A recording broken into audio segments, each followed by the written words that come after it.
നമ്മളിന്ന് ഉണ്ടാക്കാൻ പോകുന്ന ഒരു സാധനമാണ് ഇറച്ചിക്കൂഞ്ഞ്. അതായത് ചക്കയുടെ കൂഞ്ഞും ചക്കക്കുരുവും കൊണ്ടൊരു തോരൻ.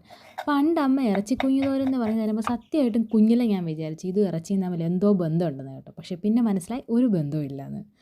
അപ്പോൾ നമ്മൾ അതിന് വേണ്ട ആദ്യം കുറച്ച് മല്ലിപ്പൊടി, മുളക് പൊടിയും പിന്നെ കുറച്ച് മഞ്ഞൾപ്പൊടിയും കൂടി ഇട്ടിട്ടൊന്ന് മൂപ്പിച്ചെടുക്കണം. അതിൻ്റെ കൂട്ടത്തിൽ ഒരിത്തിരി ഗരം മസാലയും കൂടി ഇടുക.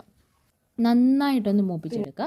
എന്നിട്ട് നമ്മളുടെ ഈ കൂഞ്ഞും ചക്കക്കുരുവും കൂടെ അരിഞ്ഞു വെച്ചിരിക്കുന്നത് ഒരു ചട്ടിയിലിട്ട് നമ്മളുടെ മസാലയും വെള്ളവും കുറച്ച് തേങ്ങാക്കൊത്തും കൂടെ ഇട്ട് കൊടുത്തിട്ട് നന്നായിട്ടൊന്ന് ഇളക്കി അതിൻ്റെ മുകളിൽ ഒരു കറിവേപ്പിലയും കൂടി ഇട്ടൊന്ന് അടച്ചു വെക്കുക.